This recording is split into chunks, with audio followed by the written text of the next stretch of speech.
My name is Optimus Prime.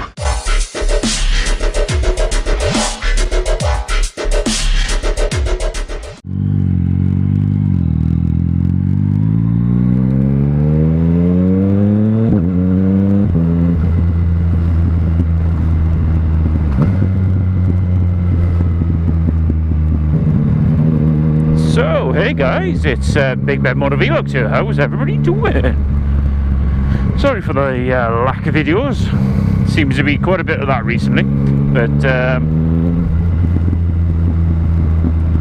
just been working quite a bit, and the days kind of like they've had off have been raining, so they haven't been. It hasn't been brilliant. So I'm just doing a bit of a video before work and give you a little bit of an update. So I'm going to quickly pop down the beach and I'm going to give you a bit of an update on the bike. So I finally got all of my indicators working. Woohoo! It's been a little bit of a saga getting these flush mounts on. A little bit of a saga. And they finally now actually work, so thank God. You know, for the MT09, I've changed the indicators twice on that bike now. And both times, you know, I've used my own wiring. I haven't bothered to get any adapters or anything like that. So I thought, oh, this time I'll get some actual adapters from eBay. Connected the back to, and nothing. Just no indicators working whatsoever. The hell's going on here, innit? Obviously the front ones are flashing, but the rear ones weren't. Oh, that's a bit strange. That's a bit strange. So I looked at the little connectors inside, and I just saw that the connectors didn't really match up. I know there's 4 different Yamaha connectors, so I'm guessing the ones I bought were the wrong style. So they fitted in and everything, but it's just the connectors didn't connect together, so it wasn't bringing that electrical current through. So went on eBay, picked a seller that actually took a picture of the connectors, and I could see the one that I had bought was different to this other seller. So I picked those ones up instead. Connected the back ones up, connected the front ones up, sorted, all in. And obviously I bought the flush mounts as well, as you saw in pictures before. And what it kept on doing was popping the park fuse. Bloody annoying. Constantly popping the park fuse. Just did not understand why he was doing it. So forgot to use my indicators then. Whoops, sorry. So I was like, what the hell is going on? It's constantly popping them, constantly, all the time. Don't know what was going on, and the problem was that each time he was popping that fuse, it was either damaging the indicator or it was damaging the adapter, so I was ordering new ones all the time. So after all this time, you know, many bloody fuses I went through trying to see if any of this stuff would work. So doing it one by one, so connected the back 2, they worked fine. Connected the front right one, that worked fine. When I connect the front left, park fuse gone again. I'm like, what's going on? What's going on?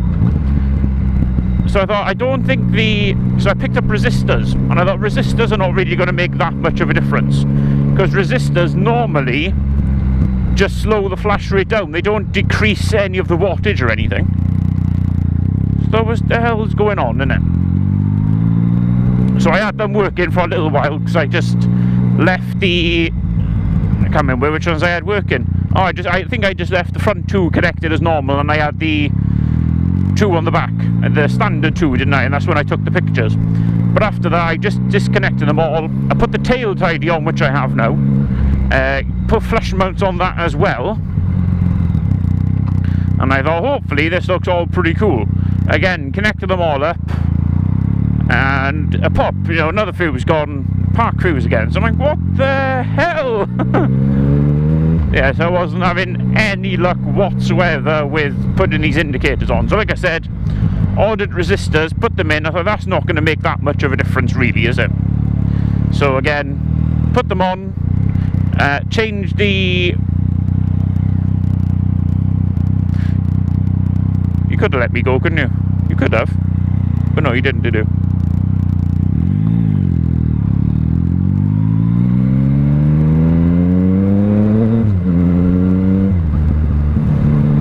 Put the resistors on. I thought that's not going to make that much of a difference. Put them on. Bob's your uncle. No park light, no park fuses blowing, nothing. All working perfectly. So I'll show you a little bit of it now. It looks pretty cool. Looks pretty cool. And like I said, because I've also put on the tail tidy, they look pretty cool.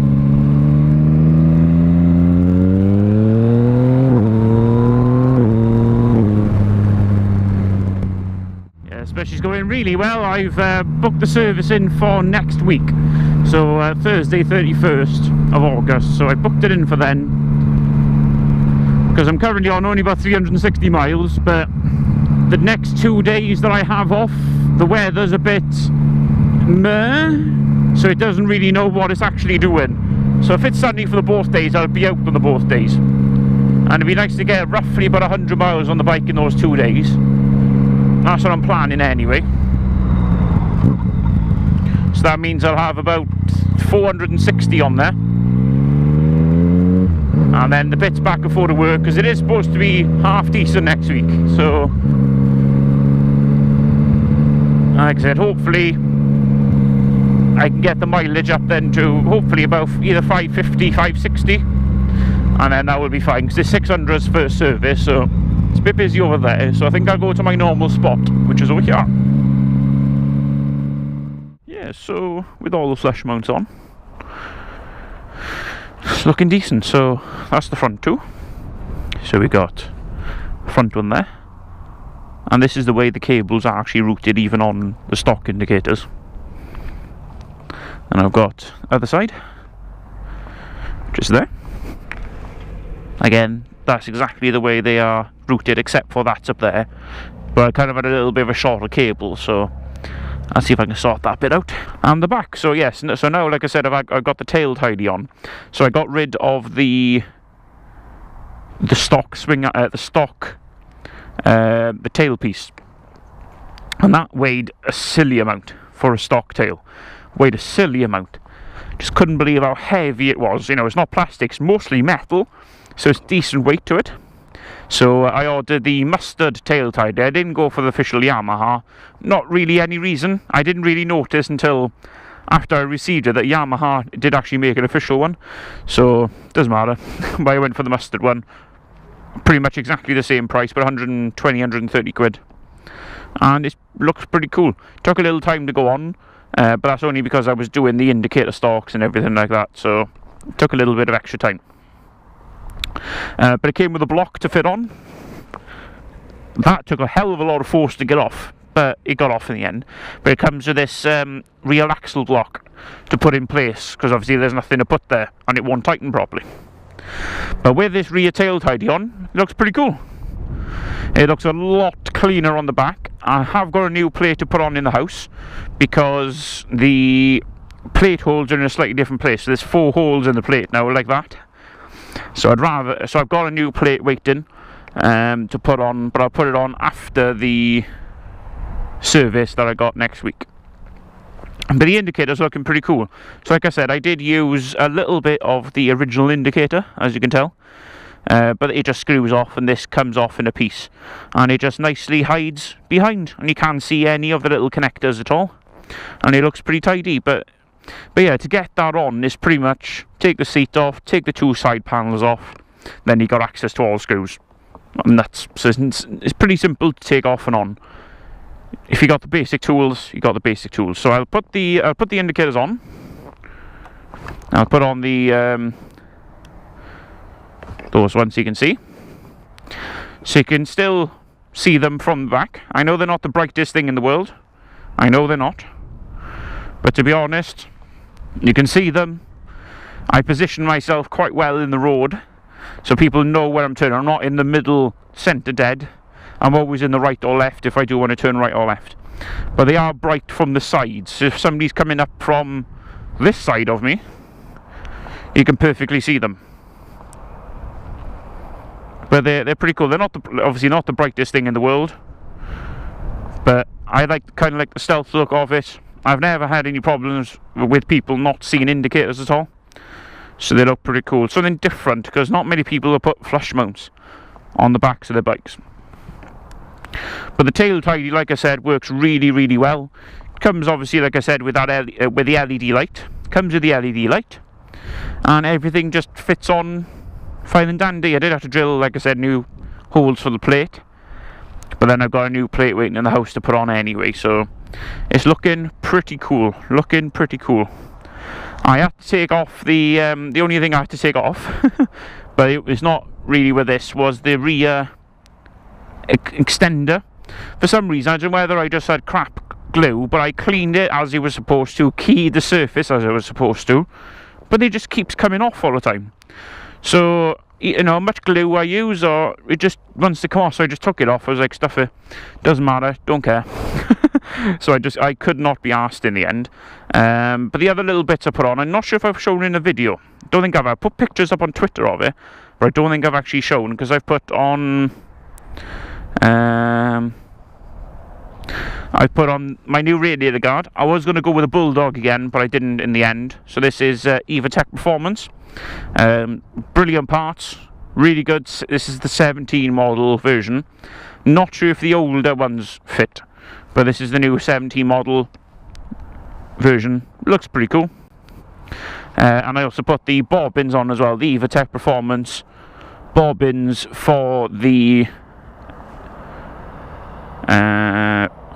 paddock stand. So it's looking pretty cool, because my old paddock stand just did not want to keep the bike up at all. I went to push it up and the bike just fell off the actual little things. So probably because it's a much thinner swing arm than the older one as well. So put those on, ordered my new paddock stand, and it works perfectly. Bike is solid when it's on there. And also my new tank pad as well. Nothing exciting about this tank pad, it's just a carbon black tank pad. The other one did look really cheap, to me, so I kind of just, when stuff it, I'll take that one off and put a new one on. But it looks pretty nice, I have to say. It does look pretty nice. Like I said, that rear tail tidy, mustard tail tidies, they do quite a few different ones, and to be honest, really good customer services with them, and really quick answering if you do need any questions as well. And they're on eBay, so I'll put all the links down below of all the different parts that I use and where I got them, and if they're out of stock, because sometimes, you know, on the newer part, on my like MT125, when somebody asks me, oh, where do you get this from, sometimes, you know, 2 years later, even 3 years later, they're not there anymore, so I kind of have to get something that's similar. So, but I will put all of the links to the parts up. And yeah, this is the bike, people. This is the bike. Do love it so far. Love it over the MT07. Do miss my MT07 for certain things, but I also love the MT09 as well. But can't wait to get it above. Obviously, it's 6,000 miles. It's 1,000 mile braking or 600 mile braking, whatever. I'll probably leave it to 1,000, because at the moment getting to 6 is plenty for everyday riding. But yeah, this has been Big Ben Motor Vlogs. I'll leave it running for a little while, see if anything exciting happens. But I don't really want to do a great deal else to this bike. I'll probably stiffen up the back suspension, so I'll get my tools, get the tool that comes with the kit to tighten it a little bit. But everything else is as I wanted on the bike. So, thank you very much for watching, guys. I'll catch you very soon. Take care. Bye bye. Bye bye.